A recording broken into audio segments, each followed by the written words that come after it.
Hi, my name is Tina. I'm with Dirt Therapy Gardens. Our business here is in Omaha, Nebraska, and we're a Zone 5B. We create beautiful concrete pieces, bird baths, benches, you name it, we make it. We also offer different installations, for example, curbed flower beds, pergolas and trellis installations, and much more. So when we're not busy working on other projects for our clients, we are working on our own place.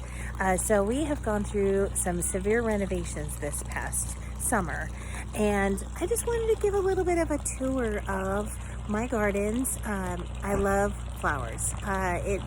This is the perfect thing for me.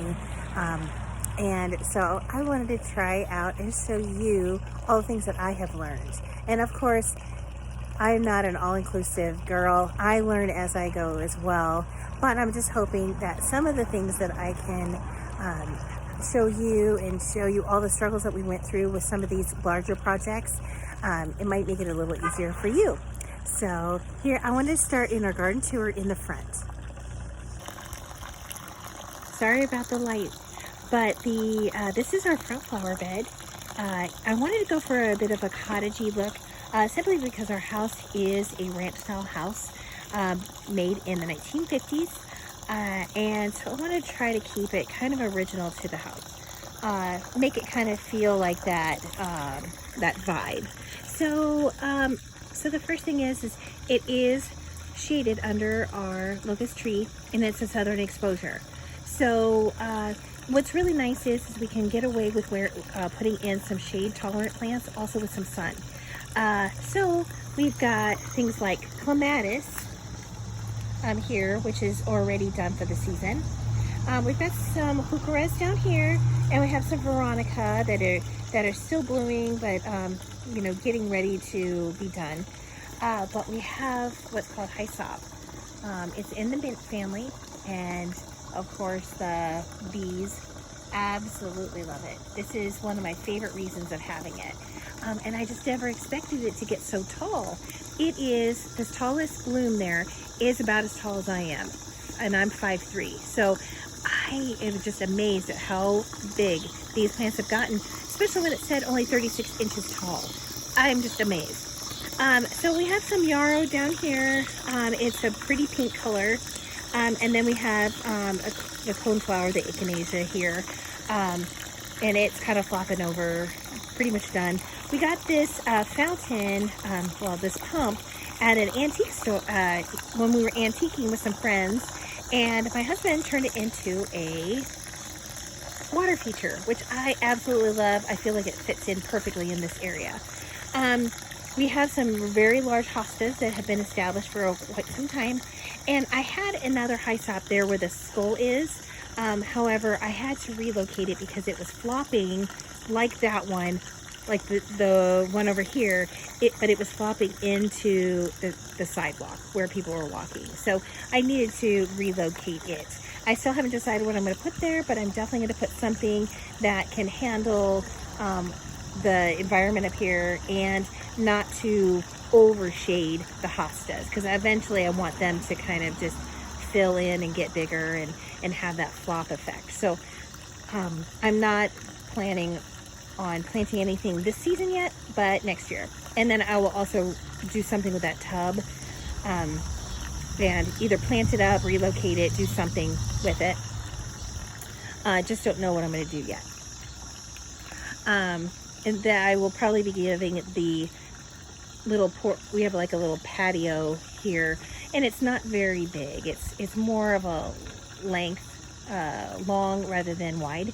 So there's not a lot that I can do with it, but I'm going to definitely try to revamp that area next year, so that will be a project that I'll show you.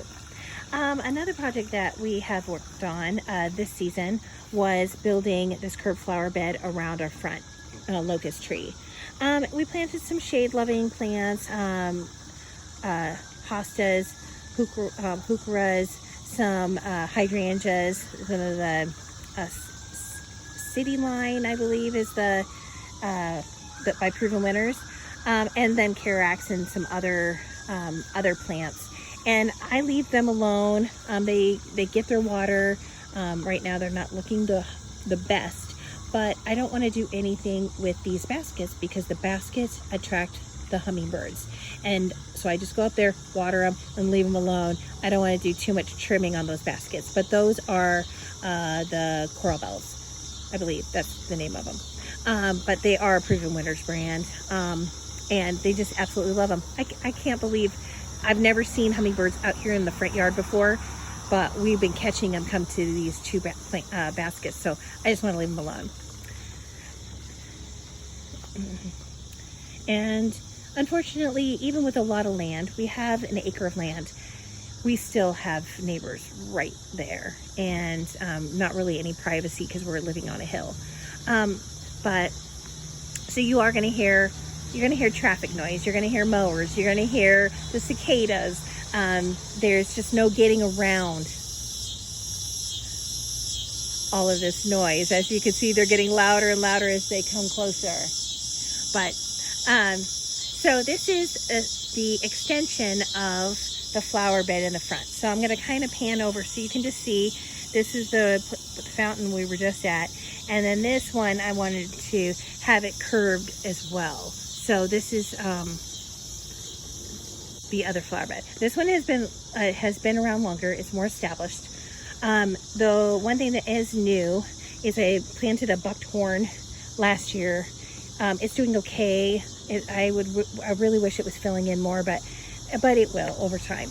The hyssop that was over in that section over there has now been relocated over here.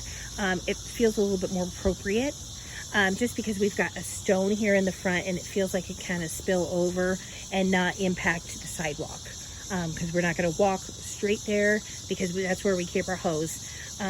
We don't have anything on drip system, so everything has to be watered by hand or by sprinklers. So until we can do that venture, we're going to have to continue to do it this way. Here is some autumn Joy Sedums, which are getting ready to bloom. One of our most popular bird baths is our olive bird bath, and it can be a multi-purpose. So you can either use it as a bee bath, a shallow bird bath, or a planter for shallow rooted plants. So I put some lemon coral seed in here, and I think that they've turned out just phenomenally. Filled in super nice. I think that is only like 3 plants in there, and it has just grown and just become really pretty. I have a Hellebore down here that I've had for a couple years. It's starting to look tired now, and I'll come in and trim it up pretty soon. I've already done one little trim in the spring to kind of get off some of that dead stuff, but it's doing very well in this place. It absolutely loves its home. Another new thing for this season, I planted this last fall, and it is a hydrangea, and I absolutely love it. It's blooming so nicely. I felt like I needed something to kind of come up the window a little bit and cover it. Unfortunately, I would love to be able to plant flower boxes, but I have yet to figure out how I'm going to do it. Our siding is aluminum, and we have concrete block on the as the exterior walls of our house. So I have no idea how I'm going to do it. If anybody knows how to do that and put flower boxes on the windows, please let me know. I would love to know your thoughts. I honestly thought I killed this Brunera. Last year I had it in a pot and I really thought it was dead. I went ahead and just took it out of the pot, put it in the ground, gave up on it last fall and said, okay, we'll see if it comes back. And it came back, and it's beautiful. It is, I want to get another one to put right in this area here. So I'm really excited about it, how it bounced back. I also have had this pot for a few years. I have some heucheras in it, some amethyst and snow, and I have penstemon, and this is the dark towers. I'm just leaving the seed pods on there until they have a little bit more chance to dry.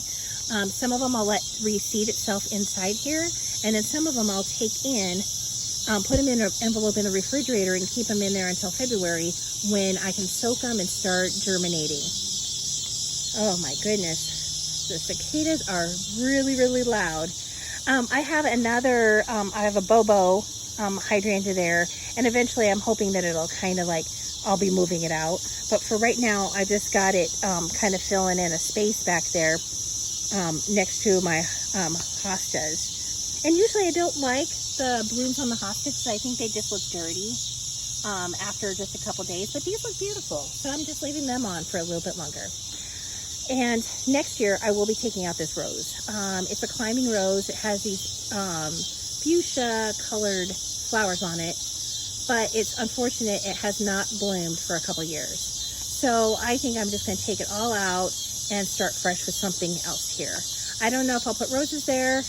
I'm just not sure what I want to do yet, but I definitely want something that's going to take up more space vertically.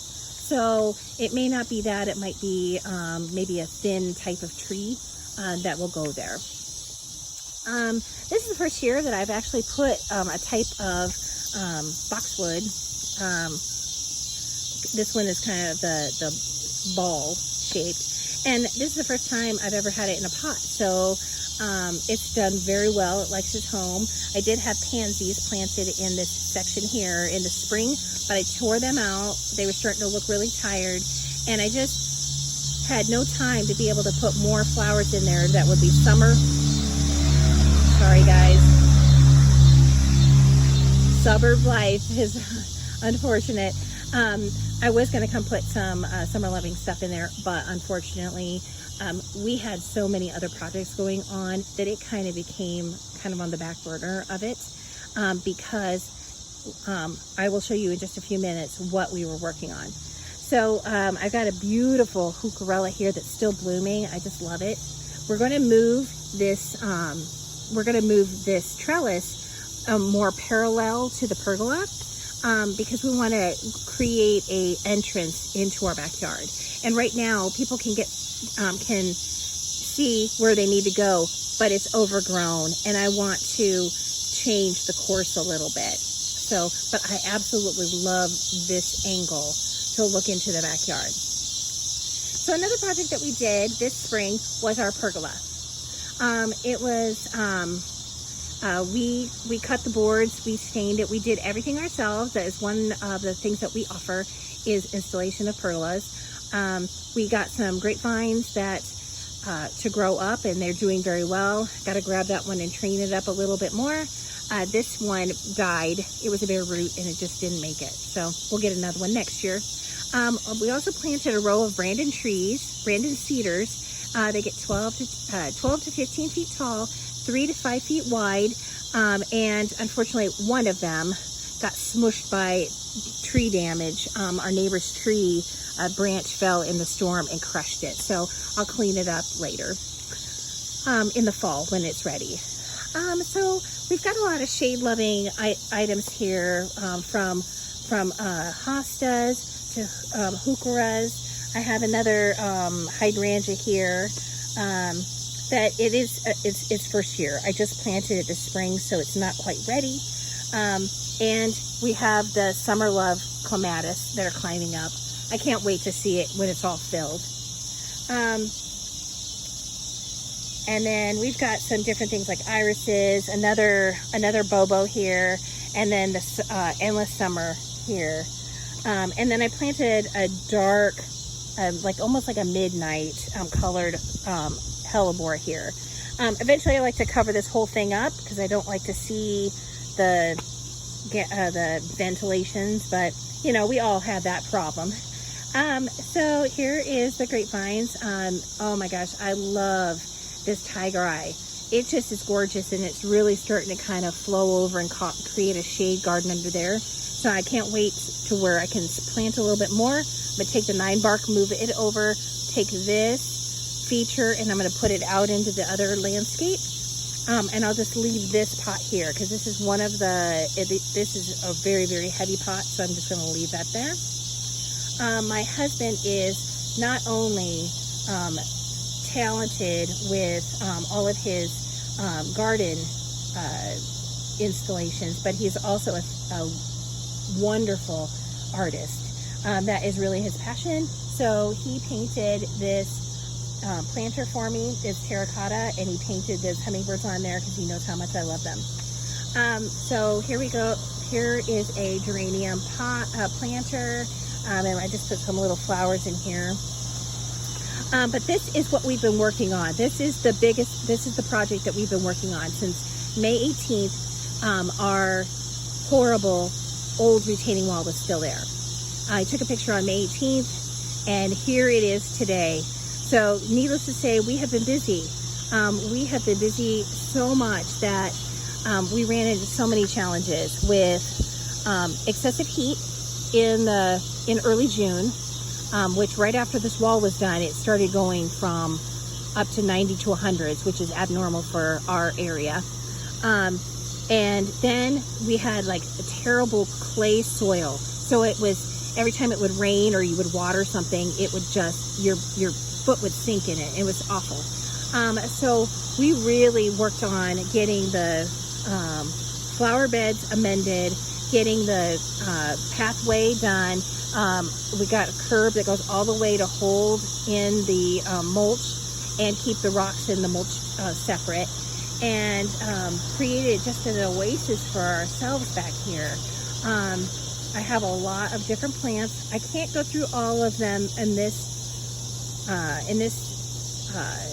tour, but I just wanted to kind of show you all the things that we've been working on. I mean, it is a crazy project that we took on, and in 3 short months. I mean, I cannot believe that we were able to pull this off in 3 months, guys. I mean, it's just absolutely amazing. We took a lot of work and dedication to get out here and do it, and a lot of these plants are new this year. Some of them are established plants that we had previously, but most of this stuff was brand new, guys. So right now, they may not look the best, they may not look like they put on a ton of growth, but next year will make a ton of difference. So I just wanted to give you a quick tour of our yard. I will be posting more as more projects come. I have done a lot of projects, but I wanted this one to be the first video so you could truly see how much work we have done in the last few months to get this backyard ready for my daughter's wedding party, which was August 14th. So thank you everyone for tuning in. I will have more videos coming, and we'll see you next time. Bye.